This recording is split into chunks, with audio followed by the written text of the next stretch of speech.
So good afternoon, everyone. Welcome to this roundtable of cyber commanders, which will focus today on cyber operations in high-intensity conflicts. So my name is Pauline Massard. I'm a partner at the Brussels office of Avisa Partners. We're a global risk management group headquartered in Paris, with offices in Brussels, London, Geneva, Washington, D.C., and Miami. We work in sectors of national sovereignty, so principally security, defense, and all things cyber. And one of our activities is to organize this very small and intimate get-together, which is the FIC, which I'm delighted to welcome you to. I personally am also a member of the Brussels chapter of WISE, Women in International Security, which is an organization dedicated to the promotion of women in the security and defense fields, which I think we can see from the room is certainly still a necessary task.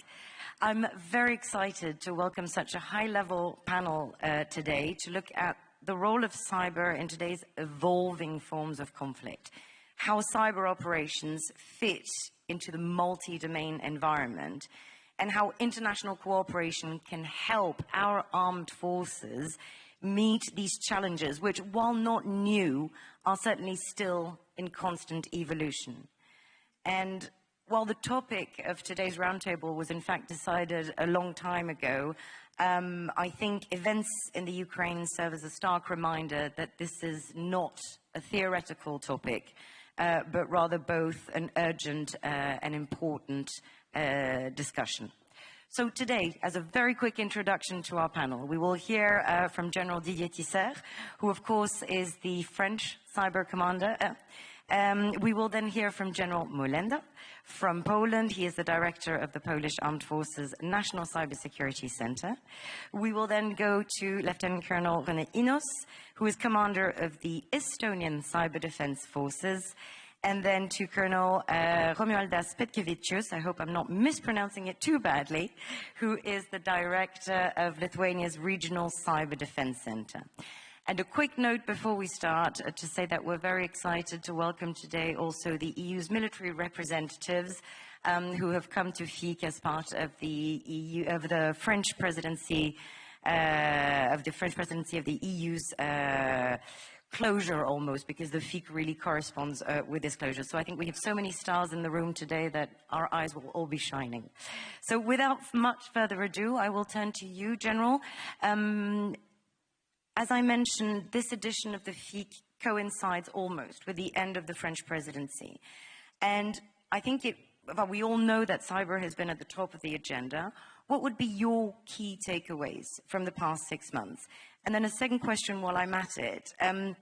Does the integration of a cyber element in high-intensity warfare imply a change in doctrine? Good afternoon, everyone, ladies and gentlemen. I'm very pleased to be here, and especially with my dear colleagues and friends, cyber commander here. I will speak in French.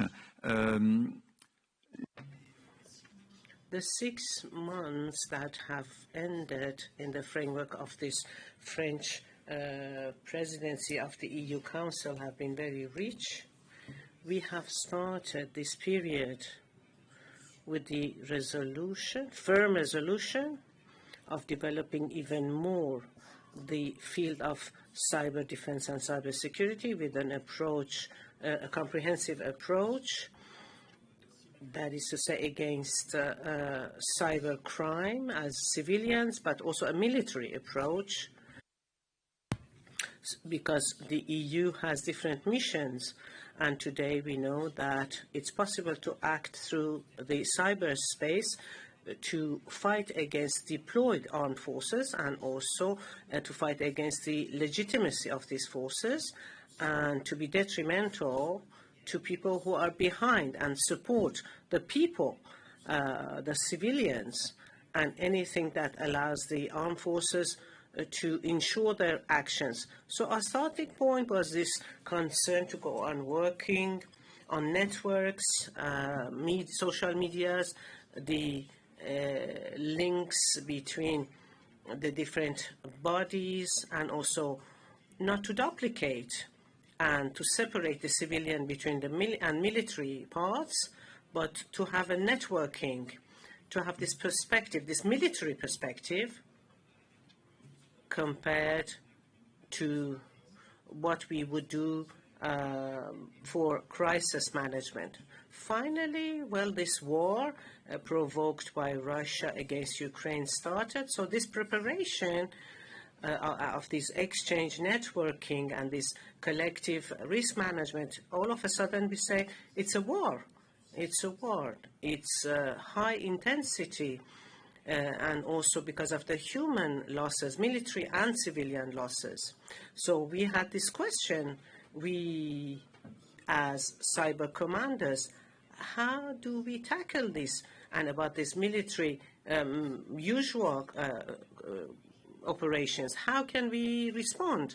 Up till then, the cyber was presented as one of the components of a hybrid war with different actions under a threshold of an armed conflict and in the framework of the specific international law, that is to say, the peace law, and also today, directly, we have to face this question.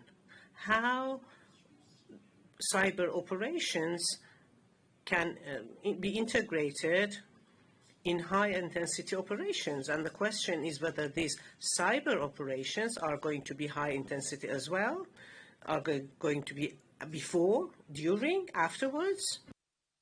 And the experience, and we can come back to this, there will be question, I'm sure, has shown that the actions in the cyberspace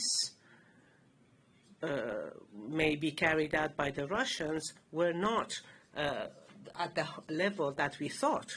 Ukraine has been submitted to very many attacks, so they had increased their capabilities of defense, and there were different links, partnerships, helps, supports, and they asked the European Union the possibility, for instance, of benefiting from markers of cyber attacks to be updated and anticipate these attacks. And of course, in the framework of these cyber operations, from offensive side, computer-based, and also information-based, intelligence-based.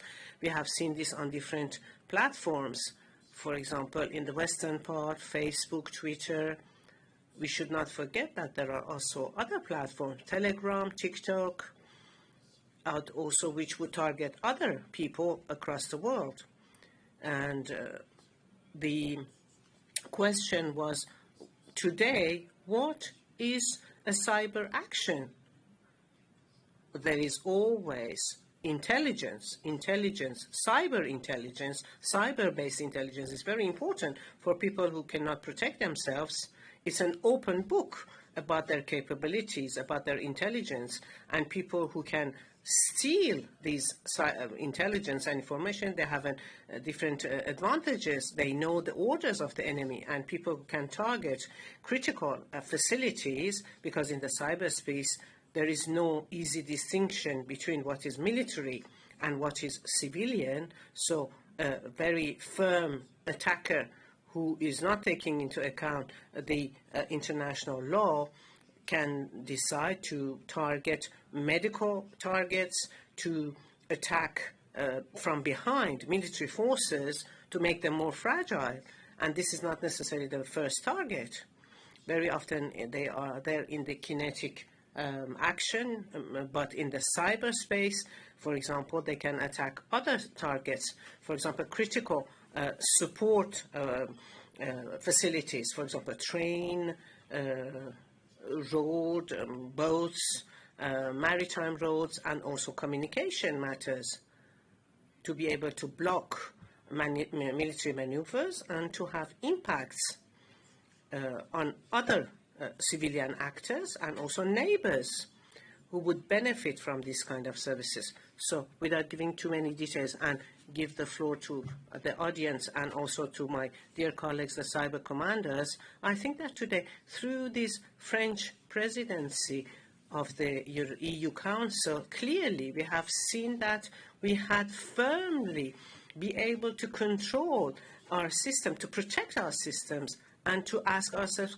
different questions. How can we all together take up actions, not only to respond, but to act, to anticipate, to be proactive, to block these actions when they start, when they are triggered, and not when they have already reached us, when we have been submitted to a shock, and when we have to recover our action capabilities. This is what I would like to share with you as an introduction. So these are different pillars on which we have been working in the military field to be able to better work, to better exchange on the threats, to be able better to anticipate a coordinated response in face of potential attacks, and also an example that has been shown us whether if we had been attacked directly, what would we have done. Thank you very much, General. Yes, I'm sure that we are going to have very many questions. Yes, I have noted already myself a few questions. General Molenda, two quick questions. First of all, do you feel that European allies today share a common understanding of what a multi-domain operation even is? And then secondly, how would you gauge the progress that we've made in terms of achieving a common level of preparedness in terms of cyber defense in the EU? Okay, thank you. Good afternoon. It is a great pleasure to be here, first time ever, so thank you more. I have to say that I fully agree with what's said. So for my French colleague, it's on my top of my mind, the same items and the same thoughts. Thinking about these questions, I believe should start with a few words about or remarks about the cooperation and information exchange, because I believe it is essential, thinking about having a perspective of a common understanding of what a multi-domain operation is and how we could deal with that. So I believe, as we all know, that the world is changing, and we have to come to terms with the fact that nothing will ever be the same. So as we build our advantage in cyberspace on the basis of cooperation and information exchange, some mutual or joint actions and mutual support have never been so important. So I believe that this cooperation and information exchange will enable us to make decisions that will build a new reality. And such place like this forum is one of the great examples of the places where such exchange of understanding and change of view is, and a great place to make new contacts, of course. But I believe we all fascinated of the dynamic, the digitalization of the world and those opportunities that are offered by this constant developing of cyberspace. However, under the facade of comfort and convenience, there are many threats for not only the countries, but also its citizens. And this cyber war threatens war, security in the war, peace in the war. And we believe that we should have the same view or play the same goal to deal with that, thinking that the cyberspace is a battleground against extremely active adversaries. So cybersecurity or all this idea and multi-domain cannot be built ad hoc. So I believe it should be a matter of constant work and discussions and exchanging of view. And I believe there is a lot of our extremely important task ahead of us that definitely will influence the future of our lives of future generations, and we should think about that that way, that we need to reorganize our international relations, but also relations in cyberspace.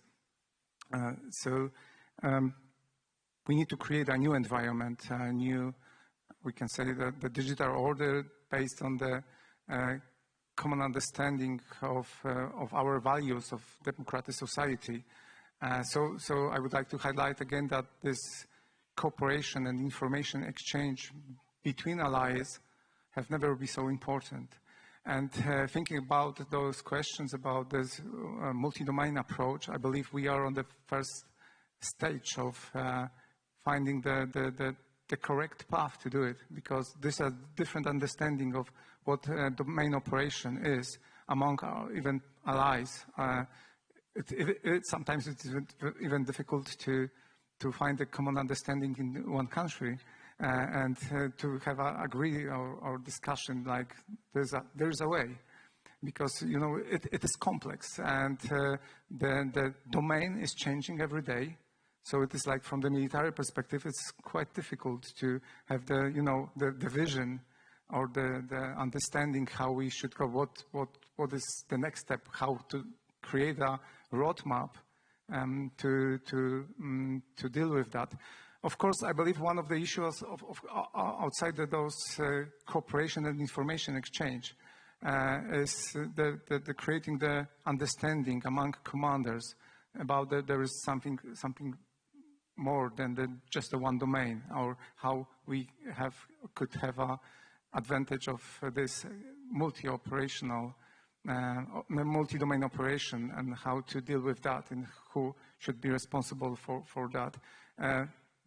Those kinds of discussions are, I believe, in every country, and the same in Poland, to have a vision of that. And I believe in NATO is the same, that there's lots of discussions, but I believe that we should speed up with that a little bit, because some of the countries are waiting for a direction or for the vision, yes, to go that path.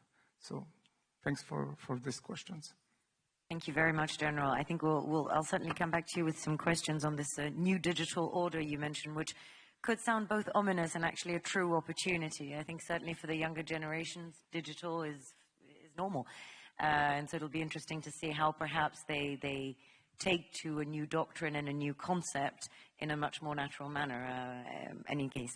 I'm going to turn now to Colonel Petkevicius. So we've seen actually that one of the key challenges in international cooperation in cyber has been, if not is, information sharing. How do you think that Europeans should square the circle, if I may? And then another question is, and I suppose in a way it's a silly question, but one that still requires asking, do we need new instruments to foster this European cooperation in cyber? Thank you very much. Very targeted questions, and what a great event. Listen, it's a pleasure to be here, and thank you for organizers, and thank you for everybody. I don't know, I walked the corridors, more than 10,000 steps I have, so set for today, so now we can sit and talk, and that's very, very important. And of course, I represent international organization. Regional Cyber Defense Center is actually international organization where we actually on the tactical level share and produce cyber threat intelligence information for our partners. So we are Lithuania, United States, Georgia, and Ukraine. Poland is joining soon. I hope France and Estonia will join soon. So information sharing is a key. No nation we can be proud of our cyber forces, of our regular forces, but I do not believe that any nation today can do cyber alone. We need to find the touch points where we can share information. And here, European Union has shown an example on different levels.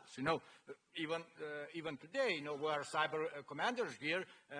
French presidency initiated the initiative. We are meeting for the second time to do precisely that, to share information. And that's a new format, which I hope we will continue. But there are also formats in European Union on different levels. There are buzzwords, Cyclone, special network to share higher level kind of strategic information between cyber authorities of the nation. There are also tools, rapid cyber cyber action teams, which is also developed by European instruments, actually teams that can be deployed to the hot spots of the conflicts to assist the fighting nations with the cyber. There are attachments to those rapid cyber reaction teams to develop the tool set, so the nations that come together have the common tools how to react or protect other nations for the cyber eventualities.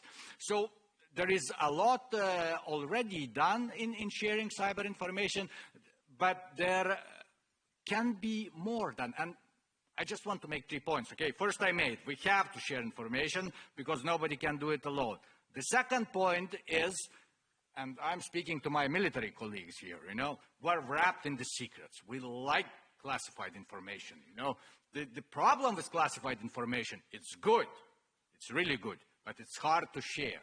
So I would like to deliver from the experiences of my regional cyber defense center that open source information is a king today because it's obtainable. You put the right analytical tools on it, right analytical minds on it, you produce the product, and it's easy shareable. You can share it with partners, you can share it with international organizations.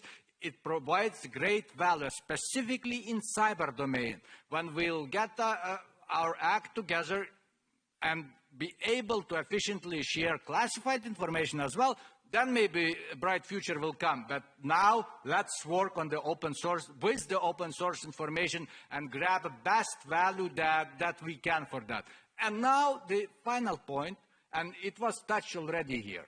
In the military, okay, we might, okay, every organization in the world now declared that cyber is a separate domain. NATO declared it, European Union declared it, there are countries that declared that cyber is a separate domain. Can it be separate domain? Probably not, because it's so multifunctional, it's so integrated. And let's look what happened before conflict in Ukraine. 2 weeks before conflict, cyber attack in Ukraine. Not that big, but on the sectors. Look at what sectors were affected. Financial sector, so people were not able to access banking for a few times. Some governmental organizations, because the cyber attack carried in its context informational kind of payload. Because, will of the people, just to demonstrate to the Ukrainian people, that, look, Ukrainian government is worth nothing, welcome us with the open arms. It didn't happen, but it was the attempt. So cyber domain is cross-cutting, multifunctional domain. Imagine, are we able now, alone in the military, to protect our energy networks, which are interconnected here. I talk about energy because in my previous life I was director of NATO Energy Center of Excellence, Energy Security Center of Excellence, so I know the energy systems. And if these are attacked, non-military can protect it from the cyber attacks. We have to work together with us. How many civilian organizations are represented here? Just raise your hands. That you present public sector or private sector. Oh, everybody, here you go. So we have to work with all of you together, military, public sector, private sector. That's because of the new environment, cyber cross-cutting multifunctional domain. So thank you very much, and I'll be happy to continue. Thank you very much. And I have to say it's interesting that you say that in the military, cyber shouldn't be a different domain. It's very much the same in the civilian world, of course. I mean, today, I love hearing people saying, I work in cybersecurity. Right, but where? I mean, cybersecurity is everywhere. It's an issue for all sectors of the economy, for all types of organizations, whether they're small or large, whether they're public or private. And it's certainly something which is at the heart of everything. I think it's this new digital order that we were talking about. I'm going to turn now to our last speaker, Colonel Inos. Lovely to see you again, first of all. So Estonia obviously is still very much seen as the first to fall to a cyber attack so many years ago, and thus the expert in Europe on all things cyber. Now, we've come a long way since that day, but so have attackers, both in technology and in modus operandi. And so my question is, from a military perspective, what have you been doing to ensure that Spring 2007 never happens again?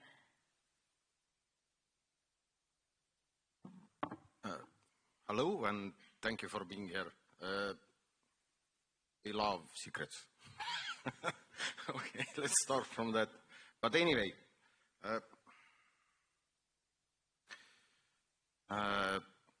what is already said, so of course we have invested heavily in cooperation with civil sector. So sometimes it's even for me as a cyber commander, it's very hard to differentiate where the military will end and civil sector will start. So there are, the boundaries between us are very blurry already. So, and probably the main thing what we have to understand is that military is dependent on civil sector. So if there is a question how cyber will, how well it is integrated into our operations, then very well. Ships are still sailing on, ports are working. I haven't seen any dispatch riders running around in ports trying to message something. So it's all today in digital environment. So we may say in cyber. So from that point of view, cyber is already very well integrated.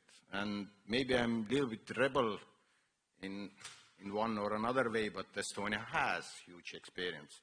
So we more and more getting into the vein that cyber is nothing special. If you will ask the same question and change cyber to a air force, does the answer will be different, is the question. If it's not, then we are very regular thing, very regular domain. It's not nothing special anymore. That's my main idea, probably.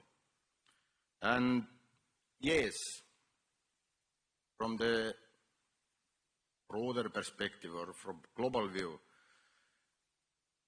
I agree with the previous speakers that by our own, we are very good in cyber, probably. French has very good cyber capabilities, can defend themselves, and Poland and Lithuania as well. Probably we are in the stage where we have to develop framework how we will fight in coalition. And the coalition doesn't matter what is the name of coalition. Is it EU, NATO, some kind of coalition of willing, whatever it is. So when all those countries will come together, all strong cyber countries, let's say in this way, they have to perform together somehow. So, and this framework needs to be developed. And we are on the first steps of it. That's why we're talking about situational awareness. Let's start from that. But there have to be something after, how we will operate together. Okay, now we know all what's going on in cyber. What next? And what is the frame? So that we will not dispose our secrets, but we still are very effective and multiplying each other. Thank you. Thank you very much. Multiply each other, that's taken out of context, that could be interesting. So we have half an hour for questions. I obviously have lots. I'm going to try not to over-abuse my position as a moderator. Can I please just get an idea of how many questions we have in the room? If you could raise your hand, just so I can have an idea. No time to be shy. Really? Okay, good. So I'm going to ask my questions to begin with, and I will come back to the room, absolutely. So a topic that we haven't necessarily looked at yet is the skills gap. So we know that the skills gap in all things cyber is a huge problem, not just for Europeans. Certainly the Americans have a similar problem, and it's a problem that we see in the civilian field, but in the military as well. This is certainly a topic that's high on the agenda at FPEU. You all, I'm sure, saw the European Cyber Cup, which is an ethical hacking competition happening at the back of the FPEU, but which serves to shine a light on all the different jobs that are available in cyber. Is it time for a European initiative to try and fill the military skills gap in cyber, Or is this something that is best dealt with at national level at this stage? I'm going to start with you, General. Je pense que la réponse est les deux, mon général. I think that the answer would be both, because we are tackling different challenges when we are talking about strategic infrastructure of a country. This is national, but when you're talking about a coalition and a union, an organization for defense such as NATO, we need to work together, to collaborate closely, to protect each other, and also to avoid the gaps in development between different member states, because sometimes some member states might not have developed their capacities as much as the others, so the others have to support the development of other member states and bring elements that will contribute to this collective defense. So we have to scale up our work to individually, but also collectively. Collectively, we have to be better. 1 + 1 is not 2, it should be 3 with us. And it's difficult to do, indeed, because we tend to work with our own skills, our own training system, our own recruitment system, our own structure in the country, in the army. And we realized during these exchanges that we work more or less the same, but there are still major differences between each member state, and we've discussed this a short time ago, on how we recruit, how we train, and how we keep the talents with us at the army. This is essential because cyber defense is based on the human aspect, but human beings are not enough because the cyber attacker has also teams, hundreds of people working for them. So you have to help them with tools and processes. This means that collectively we will, and I will use a metaphor here. If you want to win the relay race, it will not depend on the performance of each member, but on the ability we have to share the token and get this momentum forward together, and really go beyond our own capabilities. This is what makes us a powerful cyber entity. We need these defensive and offensive capabilities in the information field, but also in the research industry, in the way we approach this. So behind these talents, we have to develop them, of course. We have to integrate them in an infrastructure that is both national and international, and this should be a link between the public and private, the military and the private individuals, the citizens. We are all connected. At some point we will share information, so for the attackers, this is an entry point that could be used as a vulnerability and used to steal our information. So we should exchange on how we will improve these talents and how we can build interoperability. We always talk about TTPs, these procedures we use. They are totally crucial to what we do, and they are developed during these multinational discussions at the European level, and also where we play where the civilians play an important role too, and strong capabilities, but at NATO too. We build on the experience we have of interoperability, and each entity, each international organization, institution has to seize the opportunity to improve. We are not working separately, we are working as a network. And this is quite adequate to the situation, because we are protecting networks. So we have to share the impacts, we have to share the responsibility collectively, and so we have to improve our collaboration. Yes, indeed, this is an ecosystem that is no longer only national but also international. This is a very large approach, a lot of work for you all.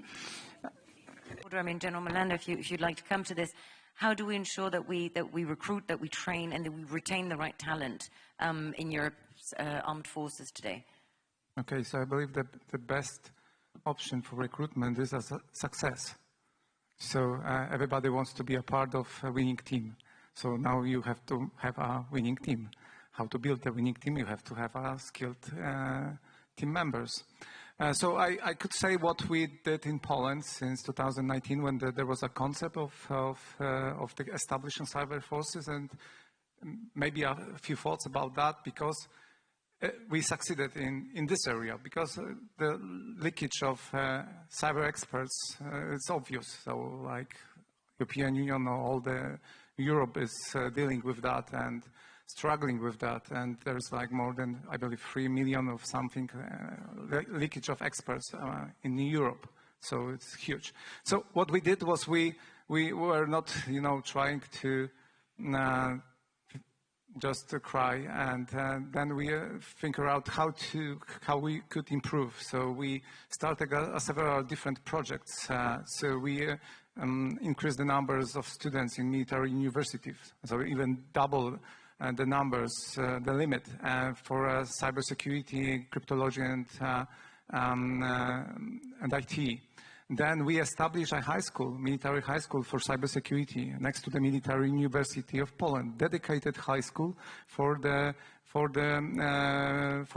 youngers, just to let them, learn next to the soldiers, and some of the lectures were the same. So this year there's like they leaving the high school and going, let's hope, to Military University of Technology, but they are quite good.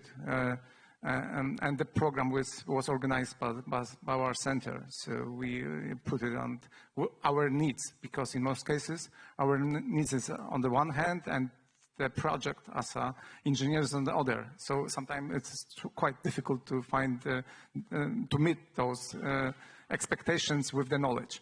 But we also established in every region of Poland 16 different classes in high schools dedicated for cybersecurity as well. So MOD founding that, and also preparing a program, and my units around Poland are responsible for paying attention what's going on in those classes. Are they on the good path, and of course be as present there as often as possible, just to put a little bit pressure or convince them to join the armed forces or to our cyber command.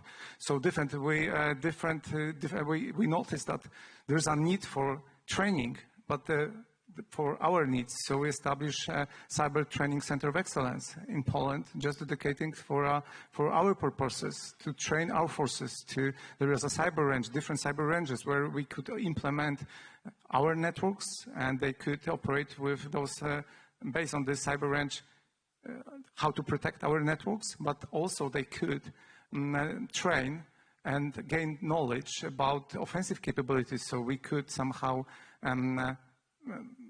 virtualize our adversary network and make them to operate in the virtual environment, how in case of emergency or conflict they should be ready to, and of course to build a team. So great leaders are needed. So this, I noticed this is not obvious. Not every commander is a leader in the military. We have the highest rank, but in most cases, sometimes the guy is not the leader. It is very difficult to keep the team of specific young peoples, young individuals, to keep them with the military unit, because so many different regulations. And what is the big difference? I believe the knowledge is not on the highest level in cyber forces.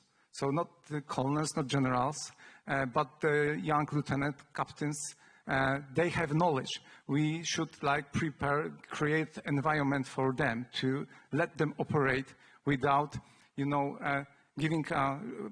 throwing obstacles on the path. Because they have knowledge. Of course, the senior officers are needed. We need to, have different rules for leadership, for, maintaining institutions, preparing procedures. However, the knowledge is on the first stage. So, and we should do our best to keep them, so to let them grow in our unit. And that was the reason, one of the reasons that in Poland we decided to establish cyber forces, because in the past there was it was IT. So like was a signal or something, there was like, if there is a signal in your telephone, it's great. If not, there is a problem. There was not a structure that somebody, a brand new guy, could appear once days with as a lieutenant and have a path, career to, if he like works hard and obtain knowledge, to be a cyber commander one day. So nowadays we create a structure that allows to do it, and the information is being given to the public. Yes, saying, you know, there is a place, there is a career in the military to be a cyber expert. And of course, when you're like done, when you say, I did my best to my fatherhood, then you have definitely work in the private sector with great money. But now you could serve something, do something for your country. Thank you. Yes, and I think this is one of the key questions today, is does that message still sell with younger generations? Can I make just two brief points? Please do. You know, recruitment and training always will be a problem for the military, because we are competing with the private sector, and for some reason they can offer more, you know. But what we can offer in the military, you know, and we did this in Lithuania in our National Defense Volunteer Forces and our paramilitary riflemen's union, as we call. We propose civilian population, when they get bored working in their offices, you know, who have cyber skills, come to us, train with us for on the weekends, you know, to provide certain cyber capabilities. We organize them in non-kinetic operation companies so they can contribute. So we're leveraging this. Private secret, because I was in the market looking for my team just 6 months ago. You know what young people want? Gaming keyboard with the lights, you know. You offer that, they come. But more serious, second point. We're in the military, we're very good in exercise and training. And in cyber domain took this over. There are many cyber, I believe Cyber Europe, which is not military related, but I believe it's ongoing now. There are cyber hackathons, you know, organized by different military. Estonia has perfect cyber exercise. What we sometimes forget to train is the strategic leadership. And those exercises, because, you know, I don't know how it's in your countries, to get strategic leaders to sit at the table, you know, because their decision will be necessary. If the major cyber crisis hits any nation, the strategic leadership will have to sit together and address this. For that, they have to be trained. Willingness to train by strategic leaders is difficult. So we are struggling now to kind of work on the exercise similar to what NATO is doing on strategic crisis management exercise or something like that. I believe if European Union can develop the exercise very cyber-oriented on the strategic level to invite strategic leadership to understand how they will have to work together to address the cyber problems. I believe that would be great effort. Thank you very much. Just to come back on that, I see that there are a couple of young people in the room, so I'd be interested in knowing if they'd be excited about a gaming console and if that would make them consider a career. But to come back to your strategic level exercise, I couldn't agree more. We're seeing the same in the civilian or in the military sector. It's time that senior leaders, strategic leaders, stop thinking that cyber is a problem for the hoodie-wearing IT crowd, that those days are gone and long gone. Please. Yeah. From the recruitment part, just to add a little bit, of course it's hard to recruit people, but probably for military, what is actually a problem is the secrecy. So we got, because cyber is secret, so you never know what's going on behind the wall. So, and this little bit scares people actually to come to a job. So we got over it with the conscript service. So conscripts are integrated into cyber force already from beginning. So they see the world from the other side of the wall. And they see probably, what they can see is that it's a normal world, nothing special. Although, yes, we are in uniforms, but still it's very IT, very lot of courses you have to pass and lot of knowledge you have to put into things. Probably another thing is still, and this is what we're not thinking much in military, is imalogy, or the image of the unit you're creating. So one of our slogans is that join us, then you can do things what you never can do in civil world, in cyber, of course. And you can try it. What leads actually to the certain point in some time that those talents get bored, because okay, it's very excited to do things what you can't do in civil world, but after 2 or 3 years you get bored of doing those things, so you want to do something else. But then the image will help you. So there is a team, you belong to something. When you leave the team, you still will be the part of the team. So in our case, we develop system that most of the private security companies who providing cybersecurity to civil sector, most of the members are actually part of the previous military team. So and they are our reservists. So, and they coming back when we call them pretty willingly for pizza and Coke, just to remember, just to remind, yes, how it was. And we use their skills again. So. Oui, un complément, je trouve que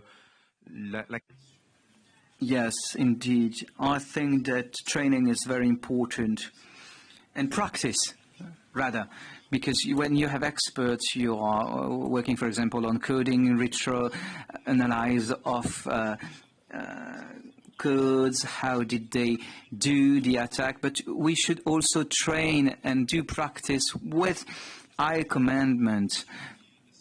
And this is a question that is raised by that. How do we represent the multi-domain operations? Because, for example, when you're working on operations such as maritime and air operations, so you just use maps. But when we're talking about the cyberspace, this is our systems. This is the internet. So how do we represent this? It's all over it's all around us. How do we represent the cyberspace to be able to practice?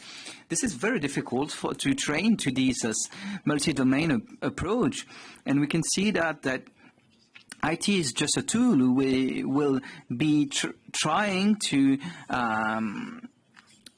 put obstacle in the work of our enemies, and this becomes a battlefield. Cyberspace becomes a battlefield, the one that will be mastering the cyberspace will be able to impose its will, their will on the others. And this leads to many questions. How do we map the cyberspace, for example? For the common operational picture, it's very difficult to implement it, and we see that at the EU level, at the NATO level, at the national level, we all develop intelligence agencies that are working on data, but we need to have a global view, a process that will be linking all these elements, because there are no borders on the cyberspace.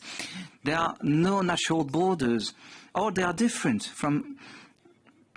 And this is more difficult. This is why the civilian space and the military space have to work together in order to comprehend better the cyberspace and have their perspective too. The military leaders in their operation have to comprehend the cyberspace that is not only military space, but also a civilian space. And there are all the infrastructure that are behind it that could jeopardize our operations. And many of you know the theory of the 5 circles of Wardell for a conflict. Either you attack the population, the army forces, the critical infrastructure, the hierarchy, or a 5th level. And with cyberspace, you can attack the 5 circles at the same time and really paralyze your enemy. Just one, or is there another? Because I will throw one in with you. Nope, I have one in the back. Do we have a microphone? Where's... Oh my goodness, please tell me there's someone with a microphone. Okay, bear with me 1 second. I'm just going to go get someone to help us with a microphone. Just give me a second. You can shout loud.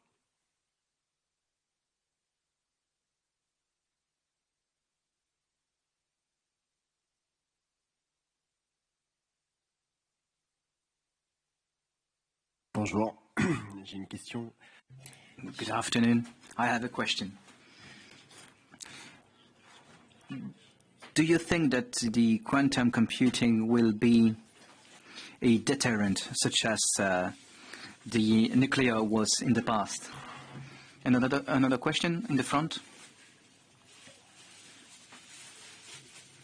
So this is an example of cooperation.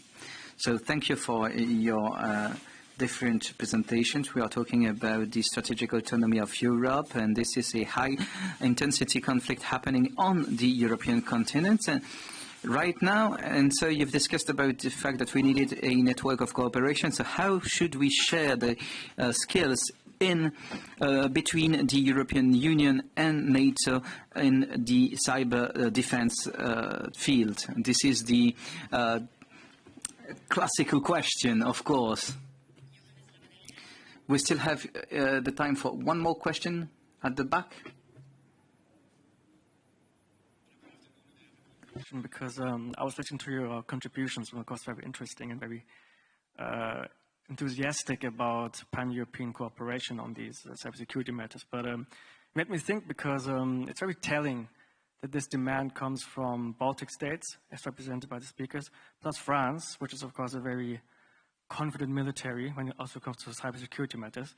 And I was wondering whether you have any insight on whether you've had any outreach from Germany or any sort of similar motivation to really step it up to cybersecurity on a pan-European level, now that Scholz has pledged 100 billion euros for an increased German military. So is that also, do you feel there's an enthusiasm coming from Germany as well to participate in these, whatever structures there will be, or has there so far been silence?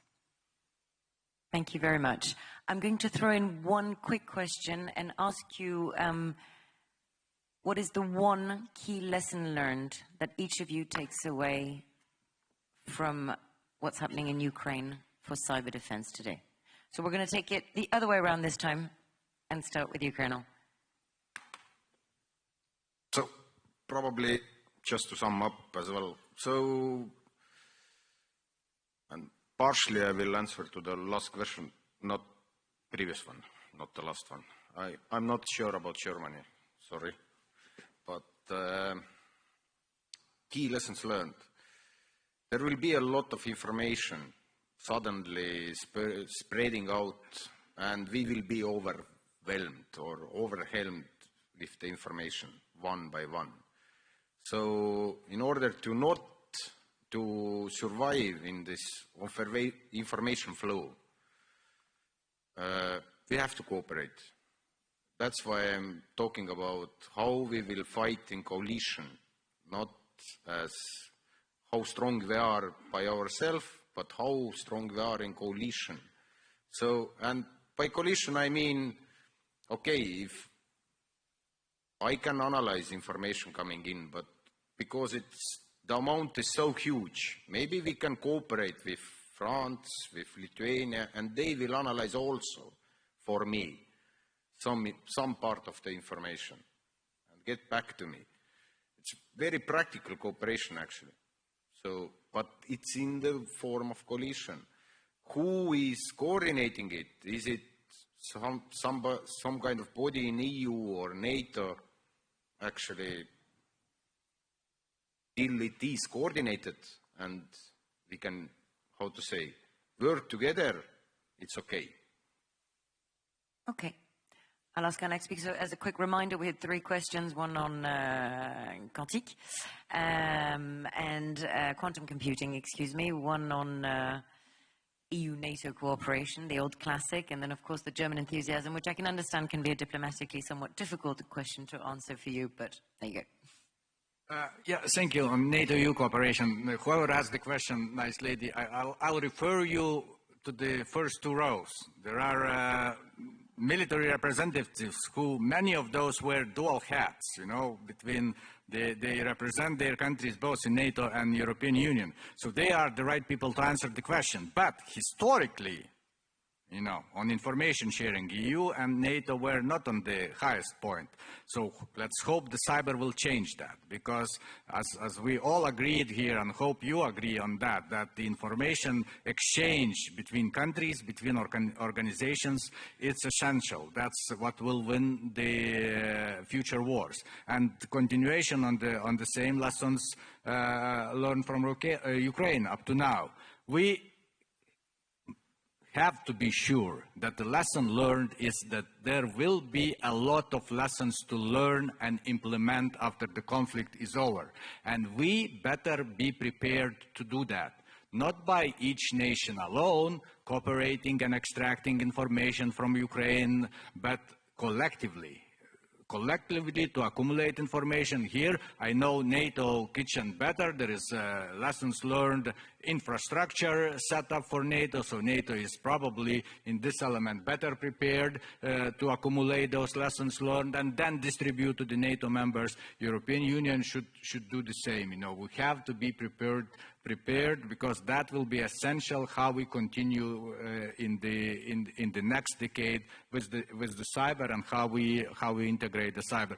On German question, I will say very practically, because I'm from Lithuania. Germany provided enhanced forward presence battalion to Lithuania, now being there for more than 3 years. So Germany already demonstrated a great example of military cooperation, and they are doing the same in cyber, because I know every week my organization is provided cyber intelligence reports from the region, including Ukraine, Georgia, and Eastern Europe, to the German force commander on the ground. So they are getting information, they are willing and ready to cooperate. And the cyber command in Germany is also pretty elaborated. So I have no doubts that Germany will cooperate. And sorry, I missed the first question. I thought I understand French well, but probably I hit this famous Northern French accent, you know, so I'll leave General to answer. Thank you. The question was on quantum computing and whether quantum would be to cyber what nuclear has been to energy. I guess, and we can discuss this a bit later, I think we're almost done with our time, but the question is, can we wait until the end of the conflict in Ukraine to start drawing lessons? That's really one of my questions. But anyway, General, over to you. So, thank you. So I believe we have, there are lots of lessons already that could be drawn from the conflict or war in Ukraine. And believe that already we could have some of them put in like on the table. So I believe that, for example, I believe among experts, cybersecurity experts, we were pretty sure that the war, if there will be war, there will be in cyberspace, it will be a cyber Pearl Harbor conflict based on the past experience of Russian behavior and they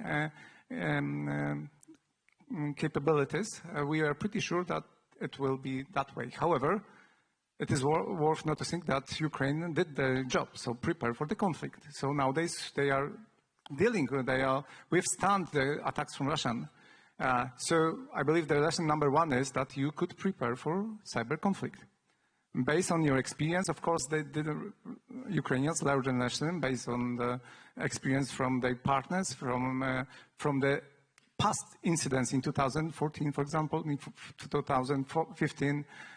So these attacks on the blackout attacks on their territory, they learned their lessons and they prepare for that. So lesson number one, you can prepare for cyber conflict.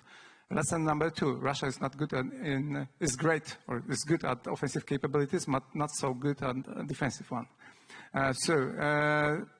Probably you have heard that there are lots of different groups that try their best to attack Russia, and they succeeded in very places. So without coordination, so different groups. Definitely they're better with attack than with defending themselves. which is something to worth remember. However, if they are not under constant attack, they improve in the defensive cyber operation as well in future. So we should also think it about that way. But offensive, great, defensive, not so good. But we still should remember that they have capabilities and could operate and could conduct psychological or informational operation against Western countries as an answer to sanctions, for example. So we should prepare. We think about cyber ops, okay, but there is a great possibilities in information operation and psychological operation through on or with cyberspace. So this is one.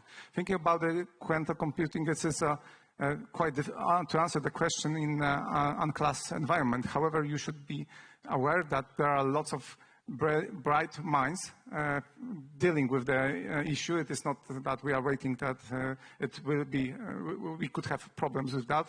As a person responsible for example, my unit is responsible for creating algorithms for a future for our to our devices. Our algorithms already are being so created that could deal with the issue. And I believe it is also among other countries. Exchanging information or exchanging manpower. So, you know, it's quite difficult, for example, to send experienced guy to European Union structure or NATO structure because we need them in our country, for example. So it is always, and the team like in NATO organization is as good as the weakest member. So of course, it is a great challenge to have a international, multinational unit with a high level of knowledge. And however, there are some projects that could help. For example, common exercises. This year, Lockshield exercise, we with Lithuania have together second place in the war because we are cooperating with each other. So there are some possibilities to exchange experts with partners to have a project together or to fulfill the gaps of knowledge. So there is always an option to do it. Thank you. Thank you very much. Général, je vous laisse le mot de la fin. So maybe the last words to answer some of these questions. Yes, there are very relevant questions. Thank you very much. Yes, it's true that about this question on deterrence, whether the cyber weapons could be used as such. In France, lots of people know it. We talk about deterrence only for the nuclear part because we want this deterrence to be strong enough in its effects and impact just to deter. So we say at any place, at any time, and today we see this about what's happening in the world. Yes, cyber attacks can have important effects. We remember very many different attacks, but whether this kind of attack can deter somebody to take up actions, yes, no. So we want to discourage. Are we going to discourage attacks in the cyberspace or in the normal space? So we say that we can have very many different actions. These are additional complementary actions that we can do upstream. So another question is very political. As a military, I want to be efficient, operational with my military comrades. We work together. When we need to be efficient, we have to be. In a certain way, time, place, security, defense, and working all together. Then the question about Ukraine, what are the lessons that we can learn? We don't know everything yet. It's the participation of actors who are not state actors. For example, the anonymous group, this group of hackers who were cyber criminals, and they said, okay, we are not going to do ransomware, I'm going to participate in a more noble mission. So what I can take away is these new actors, groups of hackers, who are ethical hackers or non-ethical hackers, and also the involvement of companies. Microsoft has written a report. Microsoft is an intelligence service. They have seen very many things. Other actors have seen also many other things. The cyber attack, for example, via Aviasat, there are different operators, and Musk who just try to compensate that. So you can see that they are not only military or government actors, but others who participate. So in a certain way, things become more complex because some of these actors can change and become active, or they can go to the enemy or not. So I don't know who gave me this image, but it's very interesting. And also an example in the sports, rugby World Cup in France. The cyberspace is all the teams in the field without their own T-shirts and the audience, and you have to prevent them to make any goals. It's everybody who is there. You don't know who is the enemy, who is the friend. This is the difficulty today, the complexity that we have to face, and this is why together we have to work to become more visible, to have more understanding, to have more consistency. Thank you. Thank you very much, General. All our speakers. Thank you to our audience. This could certainly last a lot longer, but sadly we've only been given 1 hour. I would say see you next year. See you next year, and we look forward to hearing what progress you have made. We wish you the best of luck with this work, which certainly is a lot of work ahead. I think I give the same message to our male reps in the room. Thank you all very much.